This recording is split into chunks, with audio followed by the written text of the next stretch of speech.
Again, good afternoon. Thank you so much. And welcome to Stonehill Adventist Church. And on behalf of the church and the pastor, I want to thank you so much for being here and also for the opportunity. We're continuing with the series of David and the life that David led. And it's clearly, the more you read about it, it's clearly a reflection of who we are in reality. And so let's learn some lessons out of this. I'm going to talk to you about a real story, right? This is a true story. In February of 2019, in Southern California on Interstate 8, and there's a stretch which is called the Pine Valley Creek Bridge. And there was a big pileup. See, what happened was that a pickup truck just went out of control because of the black ice on the road. And then that caused a big pileup. And I don't know if you've seen the pileups in California. They are big, right? And so this was a very large pileup. And there was this 48-year-old man. His name is Bruno. And he was driving, and as he passed by that side, he saw this huge pileup. And so he decided he was going to help. So he got out, he parked his pickup truck, he got out of the pickup truck, ran to help all the motorists, the stranded motorists, and probably the injured drivers as well. And as he was helping people, in the corner of his eye, he noticed something. He saw another pickup truck in the opposite direction, and it lost control, and it was headed straight towards Bruno. And Bruno, instinctively, without thinking, he jumped over the concrete guardrail. And little did Bruno know that it was a bridge and not a road. And so he plummeted down about 75 to 100 feet down and then died. So a good Samaritan died helping others. Right? When I first read this story, immediately it hit me here. Where did it hit you? Where did you feel it when you heard the story? Right? We felt it right here. Right? Let me give you one more example. And this is the example, and I want you to pretend this, right? So please pretend in this example. And let's say you're a big soccer fan, as Heidi asked you all. Now I know how many of us love soccer here. Let's say you're a big soccer fan, and you have an upcoming game, and it's a very important game, right? But you also have to work at that time. In fact, your boss told you, don't miss work, because we have an important meeting coming up at the same time.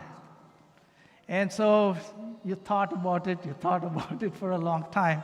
And then you said to yourself, I wish I could get away from work. So you call up your boss and you say, it's pretend, right? You call up your boss and you say, I'm sorry, I'm so sick, I cannot come. Right? And I'm sorry, I don't want to give this what's going around. I don't want to give it to anyone in the meeting, right? So I'm sorry, I cannot come to work. And your boss bought the story, and after you put your phone down, you felt it right here, right? You felt it right here. It felt good. You felt it right here, right?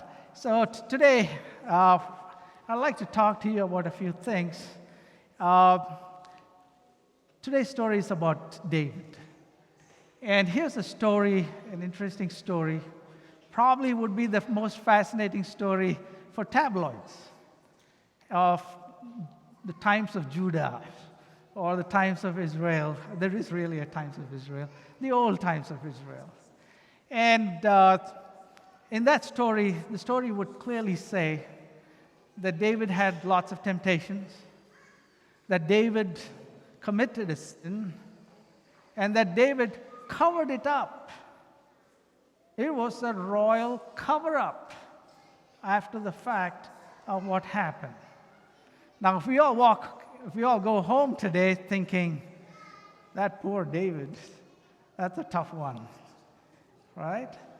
But I hope we'll all go away from here today thinking, that reflects me.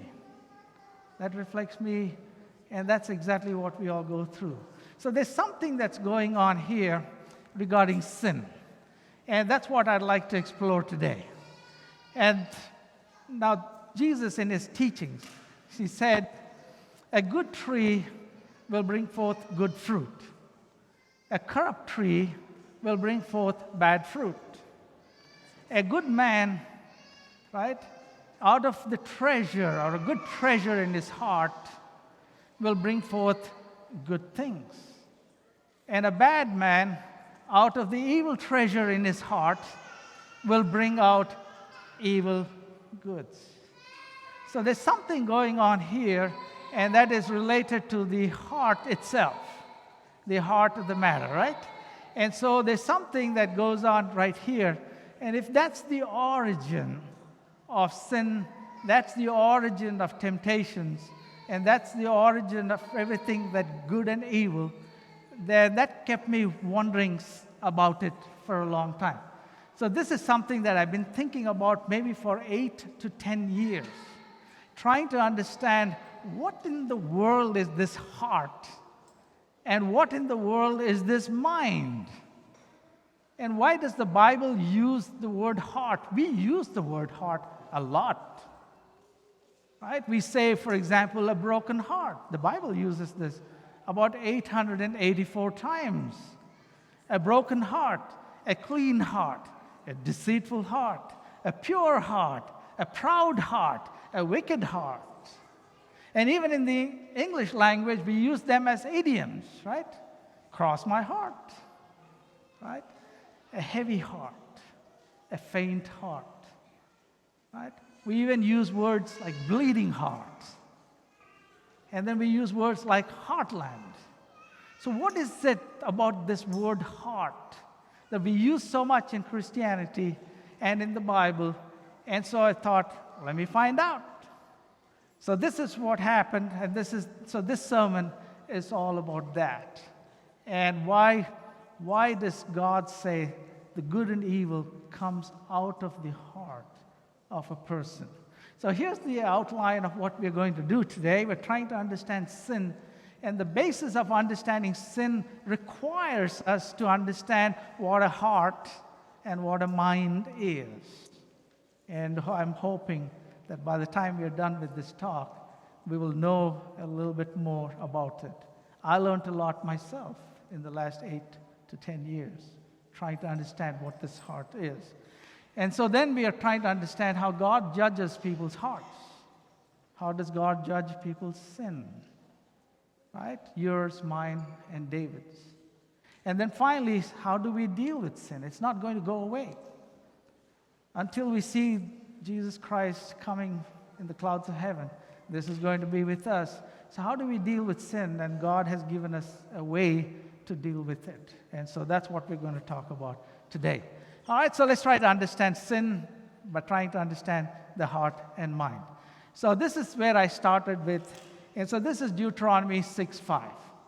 And it says, and thou shalt love the Lord thy God with all thine heart, and with all thy soul, and with all thy might. That sounded pretty good.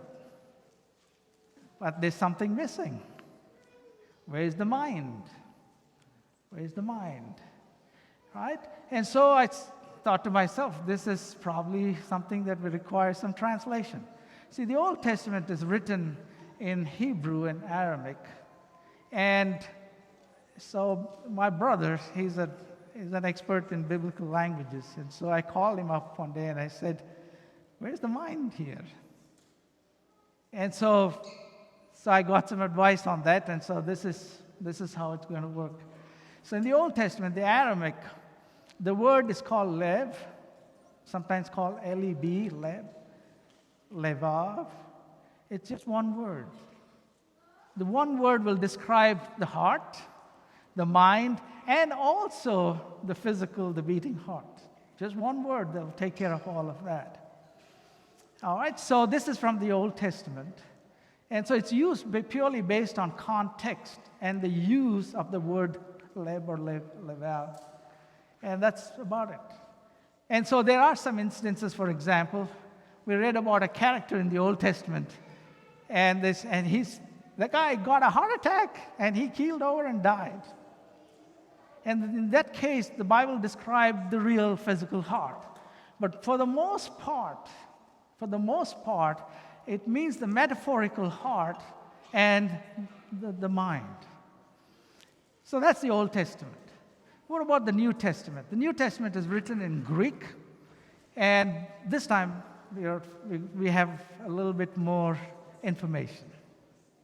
And so in the New Testament, we have two words now.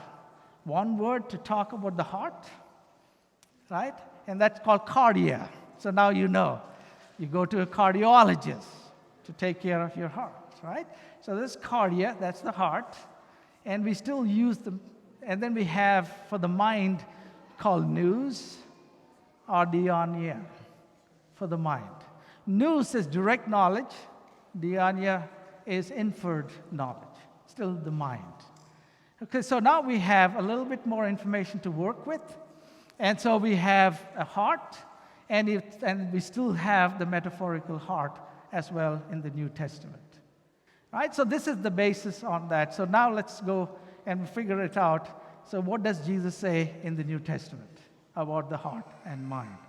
And so this is where I came to. And so now we're talking about Mark 20:30. It says, "Thou shalt love the Lord thy God with all thy heart, with all thy soul, with all thy mind." So we have an extra here. "And with all thy strength." And he said this is the first commandment. So this is interesting now. And so we have a heart and we have a mind. And so let's try to find the difference. I'll get to David, right? We need to try to understand what this mind and heart is. So before we go further, let me tell you about some myths in the Bible, right, that people generally talk about. So there are three basic myths when people talk about the heart and mind. Okay, so myth number one, the heart, right? People generally say the heart is an organ, but it's not an organ, right? Alone by itself. We talk about the metaphorical heart. Now, that does not mean that the organ in itself is not useful to us. It does play a role. It does play a role. Now, let me tell you an interesting story. This is 2024. In 2024, in the Journal of Transplantology, right, there was a study that was published recently by University of Colorado.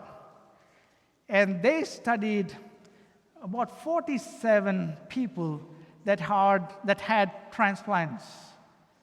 And out of the 47, 23 had heart transplants. We do about 8,000 heart transplants in the United States. So 23 of them had heart transplants. 24 of them had kidney transplants, lung transplants, and others, including liver. So they went to them and they studied about them to see if there's any change in their personality after the transplant. And guess what? 89% of these 47 showed a change in their personality. The only difference here is just not the heart transplant. It also happened with kidney transplants, a change in personality. A change in personality. And people ask them questions about the food, the music, their emotions, their feelings, their careers, their religion. And yet there was a change in their personality even after receiving a donor's heart or lung, kidney, or liver. So now we have an interesting situation here where there seems to be some cellular memory. And I'll give you one example of this. There was one of the recipient and as soon as the surgery was over and she recovered from it, and she had an urge to go to KFC and eat some chicken nuggets. which she never had before the transplantation. And so one day she met up with the donor family and said, I'd like to know something about this. And so she asked them, did your family member love KFC chicken nuggets? And she said, he loved it all the time. But the idea here is that we don't know yet. It's a very small sample. And it's not just the heart. If it was just the heart alone, then we would have said something about it. But it happened for kidneys, liver, and other things. So now we have, so the heart is just, the biblical heart is not just the organ, it is a metaphorical heart. There's another one, and that is, what about the biblical heart, right? Generally people say it's emotions, generally related to emotions. You're not wrong, but there is more to it. There's more to it. The Bible is very, very clear about it. That it's just not emotions alone. It's also other things. For example, thoughts. It's like Jesus said, why do you think evil thoughts in your heart? Remember, this is New Testament, so these are two different words altogether. Right? Why do you think evil thoughts in your heart? He said, let not your heart be troubled. Right? Emotions and feelings that come with it. So it's just not emotions alone, right? It's also the thoughts. What about the biblical mind?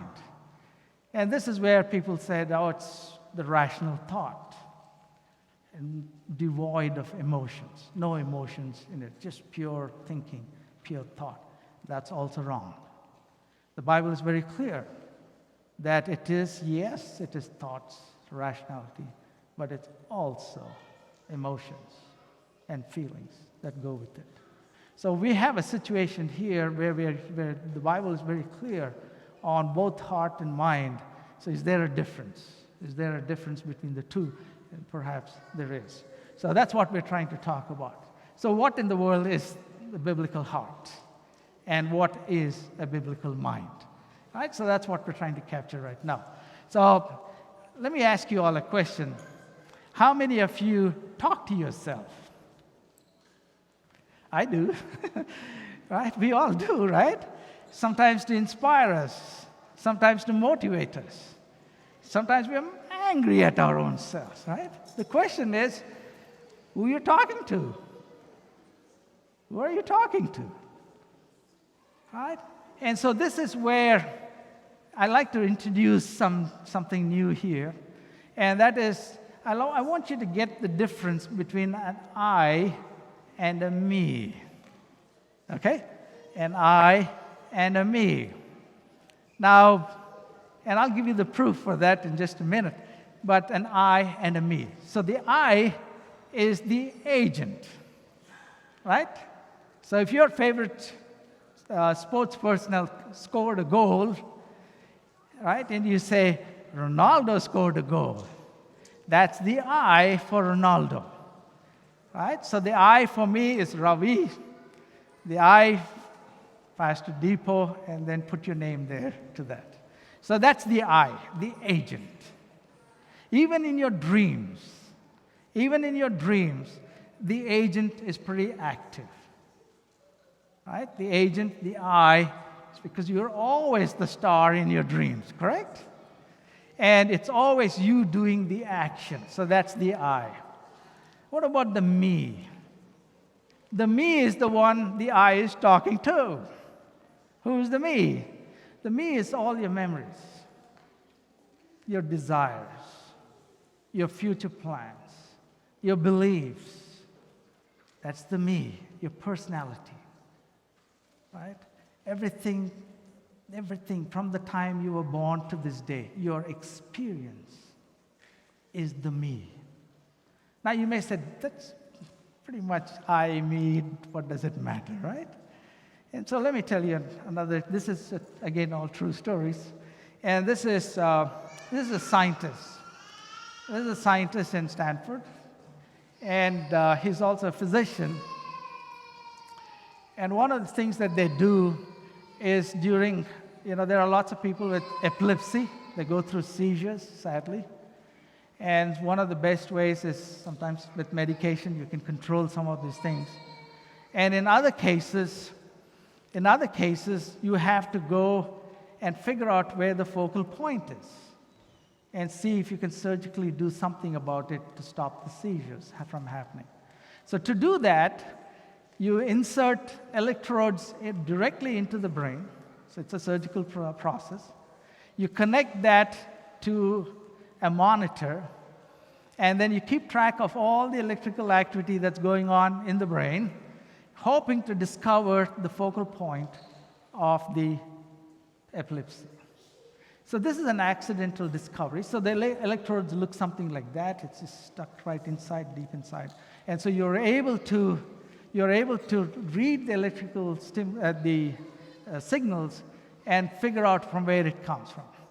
But while the patient is still having it and people are observing it, it'll take a couple of weeks to observe and to get to the point. There are scientists that study the brain in real time.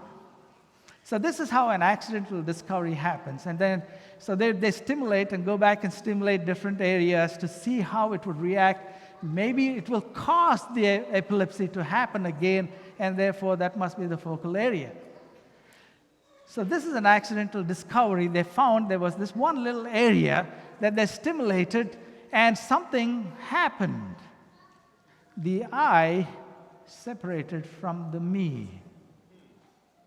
It was something like, they didn't call it totally an out-of-body experience, but they were able to rise up and look at themselves. This is real time. These are real people, humans. So there is the I and the me.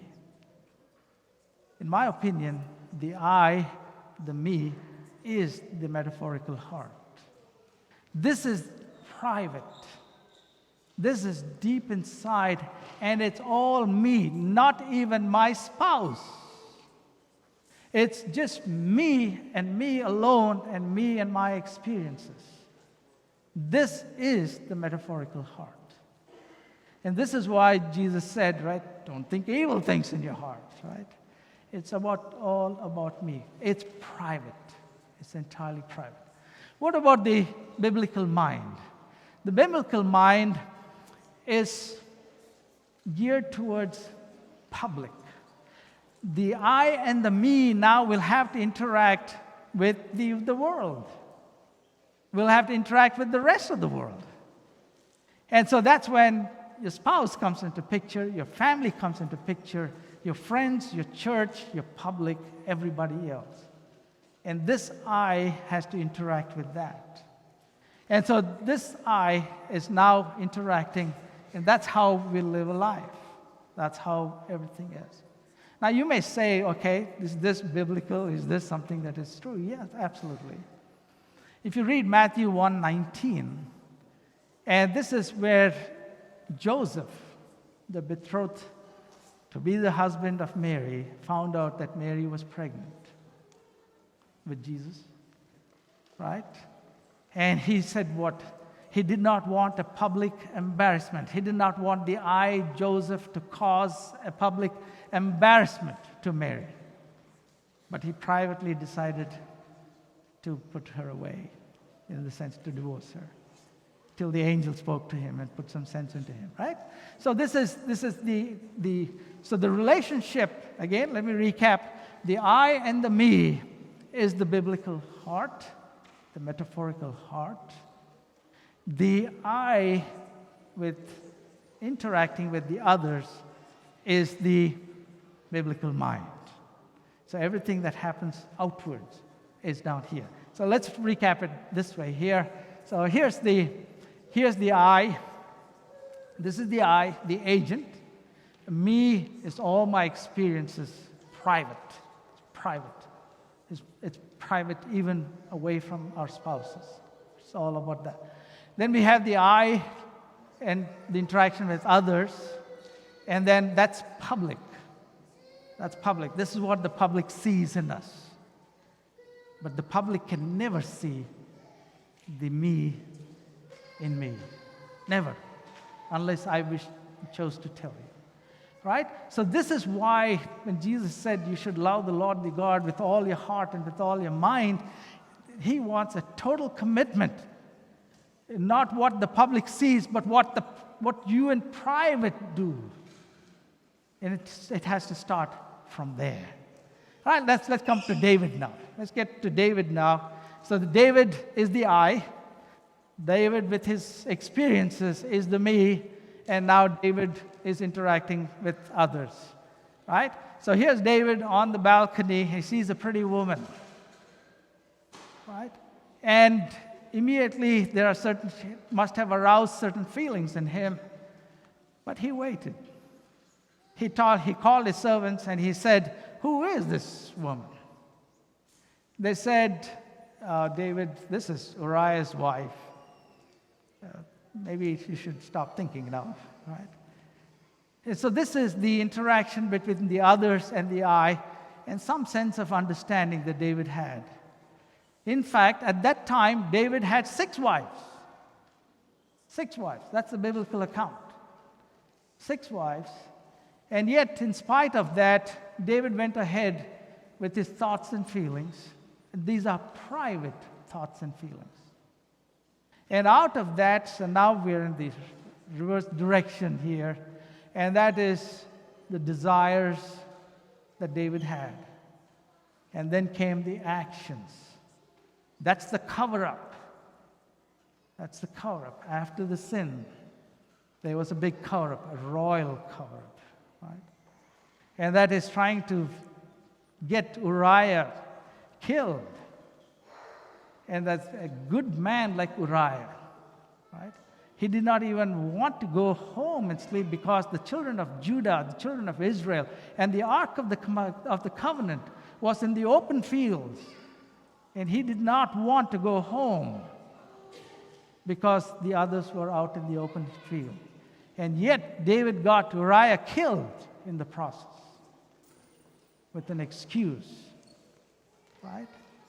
Now, I'll get to this path, which is it's pretty much a short circuit, right? A short circuit to the me, and we'll talk about that in just a second. So that's the situation with David, and I'm hoping that would make a little bit more sense now with the I, the others, and the me. Now, so how does God judge sin? As we all know, that David, when he went to Samuel, prophet Samuel went to anoint David, and he was looking through his brothers, and God said, "Stop that. Don't look on the outside. Look, God looks on the inside, the heart, at the heart, the I, the me, deep inside, private. Right? And so God judges the heart, but there's got to be some basis on how God is going to judge. And that basis of that judgment are based on God's laws. Based on God's laws. And this has to affect both the heart, the mind. So here's another way of looking at it. So this is the same thing, right? So we have the heart, that's the I and the me, with our thoughts and feelings and our desires. And that's where God's laws should prick us, should tell us that's a no-no, because that's God's law. The same thing with this one. The God's law should affect our minds and say, in your interaction with the others, you cannot do that, because God's laws say, no, you cannot do that. Right? And if you look at this, pretty much David broke half the commandments. Am I right? Half the commandments. So let's start with commandment number 6. Thou shalt not kill. He killed at least 2 that we know. Uriah and the baby that was born with Bathsheba. Thou shalt not steal. The Bible clearly says that David's men went and took Bathsheba from her home. She stole somebody's wife. Right? Thou shalt not commit adultery. Thou shalt not steal. Thou shalt not lie or bear false witness. And he talked to Uriah but never said anything about it. We call this the lies of omission. Deliberately keeping that away from that. And then thou shalt not covet thy neighbor's wife. You know, there's something interesting about sin, and it applies to me first. It applies to all of us. And that is, you cannot commit one sin. Never happens. You will have to commit more sins, and that's the human nature that we are all born into. All right, so what do we do? And how do we deal with sin? And that's what we're going to talk about for the rest of our talk. And that is, how do we deal with sin, right? So the first one, we're going to talk about renewing of our minds. And if you read Romans 12:2, it says, and be not conformed to this world, right? And be transformed by the renewing of your mind, that ye may prove what that is good and acceptable and perfect will of God. Perfect will of God. What does that mean? What does that mean? Right? And what does that mean about this renewing of your mind? So the mind is what? The I with the others. My interaction with the public. Right? And so God said, I will write the laws. It's no longer the laws that's on the stone, right, where it was in the Ark of the Covenant. Now God said, the new covenant, I'm going to write that in your mind and in your heart so that you will think about it all the time. All the time. Right? And so let's take a look at it this way now. And so we have the I, the others, the mind, public, and that's where Jesus comes in. And this is why we say what? If I dwell in you, behold, I stand at the door and knock. Let me in. That's what it really means. The transforming of our lives is when you bring Jesus into that. It's no longer we who lives, but Jesus lives in us. It's difficult, right? But it has to be a daily process. That's why it's the renewing constantly. We'll fall, we'll fail, just like David. But we get up. We ask God to come back and dwell in our minds. Right? And so it has to be both the mind and the heart. And the heart. Right? There's another warning in this case, and this is pretty clear to us, and Paul was very clear. He said, there's something about blinding of the minds. And here the blinding of the minds are very simple. And that is, this is 2 Corinthians. There are a few other texts. Please read that in your free time. And that is 2 Corinthians 4:4. And it says, in whom the God of this world, the God of the world, the devil himself, right, hath blinded the minds of them which believe not, lest the light of the glorious gospel of Christ. Anytime you see the word gospel of Christ, just substitute it with Jesus Christ. It will be exactly the same. Who is the image of God and should shine upon them. And that's this blinding that happens, right? Something's just preventing us from looking up to Jesus and making things happen, in that renewing of our lives happening. So here it is. So the previous slide that you saw, here's the I, the others, the me, and then this is the mind that's public, this is the heart that's private. And Jesus is supposed to dwell in our lives. I told you about this path that goes from the others to the mind, to me, from others to me. It's a short circuit that we have in our brains. The good Lord put that for a good reason. And yet, that's the path that is now being used in business, in politics, in every other place where we are directly led from the others directly to me, because they speak to us right deep inside based on our past, our identities, our histories, our experiences. And this is the direct path.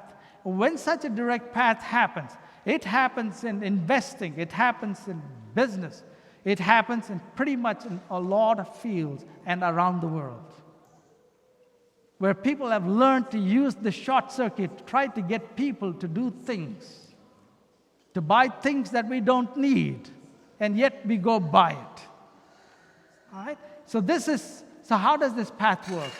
The moment from the others, it hits the same feelings that you see here. You'll feel it here. You'll feel it here, and now you're not going to think about anything else. So what do you have to now put something out. And that's where you stop understanding, you stop thinking, and Jesus is pretty much kept outside. And this path is supposed to be there for a good reason. Example, you're driving down on I-35, and it's a busy road, and people are just driving as quickly as they can to go to their work. And suddenly, the cars stop. It's just all of a sudden, the car in front of you comes to a full stop. And the next thing you know is you have applied brakes. You are about 2 inches away from the car in front of you. You acted first, and then you thought about it. That's the short circuit that's built into us. This is God's good grace for us, as we would die on these things. So we act first, and then we feel what has happened. And that's what is happening in the world today, is that we found the short circuit, and we use the short circuit in pretty much all fields, trying to make things and trying to get things done, have people act without thinking, can I go check in the Bible? Is this biblical at all? Can I think a little bit more about this? No. We think first, we feel later. And this is the blinding that I'm talking about. Right? The last thing I want to talk to you about is we need a path to a clean heart. Right? I have not talked about repentance, and there's a good reason. That's for the sermon next week. All right, so use that, right? So right now, how do we get to a path? How do we get to a path of this clean heart? And so therefore, this is the beauty of Christianity. This is why I love Christianity. This is why I love Jesus Christ. It speaks, these words speak so much, and it makes so much sense to me that I know this is true, this is correct, and this is absolutely perfect. Right? So this is what Jesus said. So let me give you the context of this verse. And the context of the verse simply says like this, right? So the Pharisees and the Herodians, right, they came and they wanted to trap Jesus. Like they have tried this many times, right? And so the Pharisees asked about taxes. We pay taxes, right? Do you pay taxes to Caesar? And then Jesus, he gave a great answer. Then the Sadducees said, well, let's hear my turn now. Let's trap Jesus. So they talked about the resurrection because they don't believe in that. And then the scribes said, now it's my turn. And so one of the scribes said, good master, what's the first commandment? Up until then, we had 10, right, and more. What's the first commandment? It's a reason why he asked, what's the first commandment? Right, so that you don't, on the 10, there's no discrimination, which one is perfect, right? But Jesus, knowing us all well, he gave a great answer. He said, here it is. Listen up, guys. And that is, thou shalt love the Lord thy God with all thy heart, with all thy soul. So the heart is what? The I, the me, that's private, my private thoughts, my private actions, my private experiences. He didn't stop there. You shall love the Lord with all your soul, with all thy mind. And that is not just me alone, but I interacting with others. He said, love there as well. And with all thy strength. And he said, this is the first commandment. Now, how can you sin when you love someone like that? There is absolutely no more opportunity to sin when we love people like that. Then this is God. He never said, love yourself. He said, that's the second commandment, right? You don't have to tell that. Our selfishness will clearly say, love yourself first. He said, no, love God first. With all your heart, with all your mind, with all your soul, with all your strength. And he said, but wait, there's more. He said, the next thing is, thou shalt love thy neighbor as thyself. Love your neighbor as thyself. How do you commit sin to someone you love as yourself? And this is the path to that clean heart. Right? We go on, and this is the way to do that. Never for a moment think that by loving the Lord with all your heart and then loving your neighbor. In other words, Jesus said, love your neighbor with all your heart, with all your soul, with all your might. How do you sin against your neighbor like that? You can't. So the interesting thing is, whether you do good, you're going to feel it here. Go back to the example of Bruno, 48-year-old guy. He lost his life, a good Samaritan. Lost his life. Think about what Bruno saw. Where did he feel? What made him get out of the pickup truck? Because he loved his neighbor as himself. He felt it here. When you do evil, like David did, like I do, like you do, where do you feel? You still feel it here. So there is a difference. Does the feeling originate in the heart because you have the renewing of your mind, that Jesus lives in that mind? Or is it our selfishness that's making us do? Is it possible for someone to be in the me side, right? To love the Lord, and then on the mind side, on the public side, right? To do something different? Absolutely. Is it possible to hate someone and portray that you love someone on the outside? Is that possible? Yes. This is why you need Jesus Christ in both your heart and your mind. This is why he says you should love the Lord thy God with all your heart, with all your soul, with all your mind, and with all your strength. The question I have for me first and then to you, when the Lord looks at our heart, does he say, and the thing that Ravi did displeases me?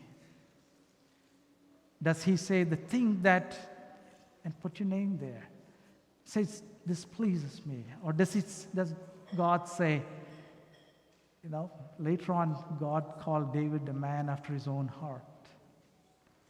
That's as powerful as it gets, right? Does he say, the thing that David did, the thing that Ravi did, the thing that all of us did pleases me because they love me with all their heart, with all their mind, with all their soul, and with all their strength, right? Thank you so much. Happy Father's Day to all of you. Happy Juneteenth, and our thoughts and prayers go to the Ayers family. Thank you so much.